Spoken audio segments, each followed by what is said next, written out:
how to invest £30,000 in buy-to-let property coming up.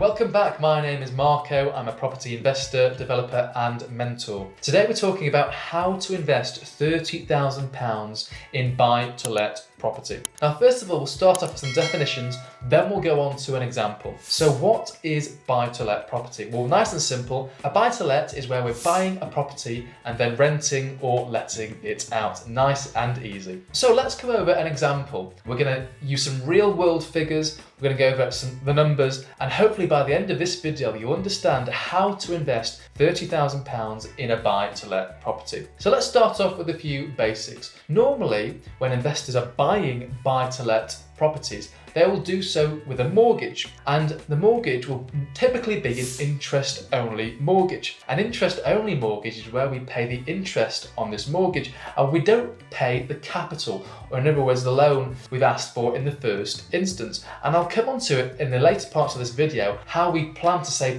pay back the capital and the loan in the first instance. Now moving on from this very nicely is most investors tend to ask for what's called a 75% loan to value. What is a loan to value? Well, a loan to value is the loan you're asking for from the lender compared to the price you've agreed to purchase the property for. So let's make the math really simple. The purchase price of this property is £100,000. We're asking for 75% of £100,000 is £75,000. That's the loan and the mortgage we are asking for. And let's flip this round. Well, of course, this means we need to be contributing a deposit of 25%, which again is very typical for buy-to-let investment property. So again, we can calculate the deposit very simply. 25% of £100,000, which is the purchase price, that's £25,000. But the question you're asking now is, hey Marco, I've got £30,000 to invest, which means I've got £5,000 more to invest. Where's that going? Well, unfortunately, there are other fees to account for, which I'll come on to right now. So if you're buying a property for £100,000, at today's current stamp duty rates in 2023, you'll have to pay stamp duty of £3,000 to purchase this property.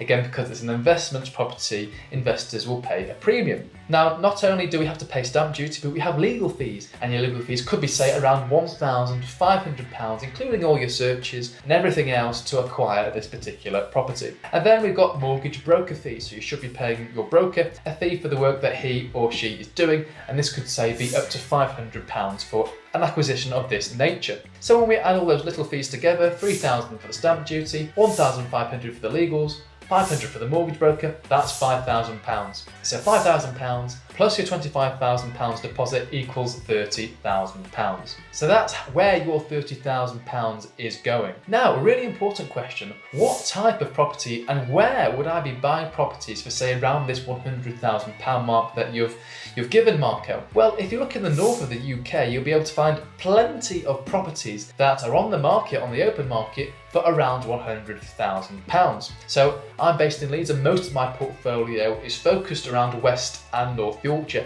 and you can pick up properties around this price point fairly easily. But of course you've got Greater Manchester, you've got Liverpool. These three particular areas are really good areas to pick up properties around these price points, and in all these three areas capital appreciation figures are actually pretty good at the time of recording too. Now, what type of property will this be? Well, it could be a 1-2 bed terrace property, something of that nature. And we've only got £100,000 to play with here on a purchase price, so it's not going to be, say, a 4-bed detached house and things of that nature. It's more likely going to be your typical introductory buy-to-let property, say a 1 or 2 bed terraced house. It could be mid-terrace, it could be end terraced, or maybe it's a flat you've picked up as well, maybe a 1 or 2 bed flat, probably outside the city centre at that price point. So let's fast forward and assume we've completed on the purchase of this property. Well, first of all, congratulations, and that's our £30,000 invested, and that £30,000 is working really hard to generate a good return for us. But how do we then move from buying this one property at £30,000 to fast tracking and growing our property portfolio to, say, 10 or 20 properties within years and not decades? Well, here's a couple of options and my tips and tricks and some of my secrets that I'm going to share with you right here today on how to then scale this journey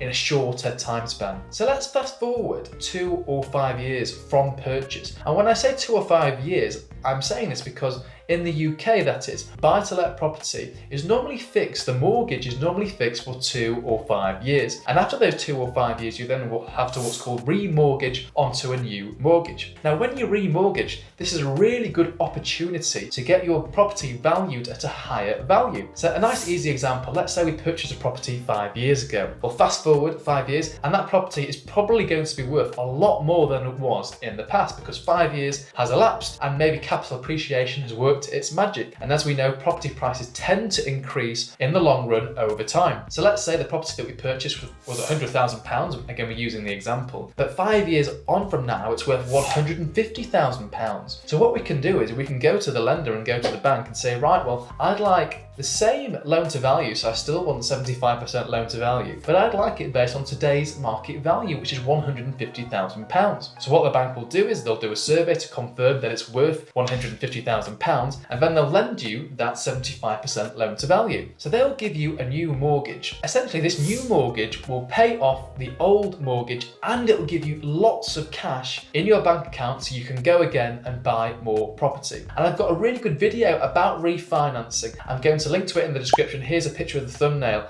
And this video goes through all the figures and gives a really good example. So please do consider watching it after this video. So what we can do is we can pull out the cash. And in this example, once we've paid off that old mortgage and we purchased the property 5 years ago, we are left with £37,500, once the new mortgage pays off the old mortgage and then we've got that cash surplus in our pocket. Now we know from this video today that £37,500 is enough to purchase at least one more property in the north. So just by refinancing, we've pulled out cash in our investment property and enough cash to buy our next property, and simply we can copy and paste, copy and paste, copy and paste, and we can scale our portfolio and go from 1, 2 properties to 10 properties within years and not decades. So that's a really good tip that I'm going to share with you here today. Now my final tip I'll share right now before we conclude the video is let's rewind right to the very beginning of this video. Now we'd assumed we'd purchased this property at £100,000, which is great, and let's assume that was also the market value. But what if we managed to get what's called a below market value deal and a below market value offer accepted on the property? So let's say, for example, the property's worth £100,000, but maybe we got it for £80,000. So we got a 20% discount and the £20,000 equity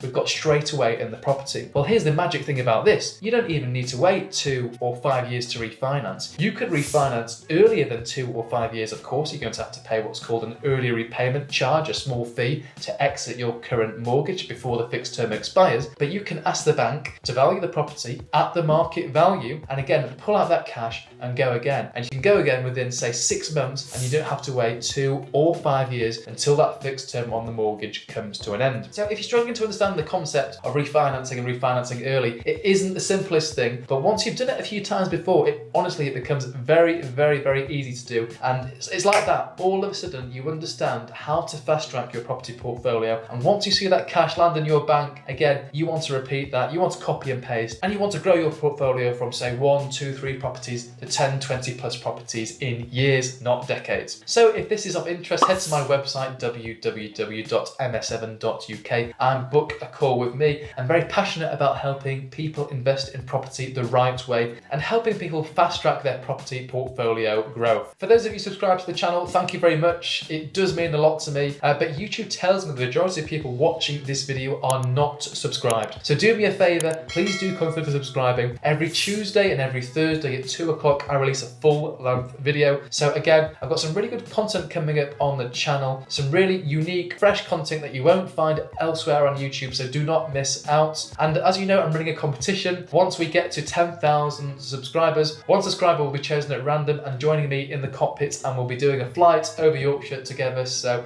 there's another reason to subscribe. So I wish you all the best in your property investing day, and thank you very much for watching. Goodbye.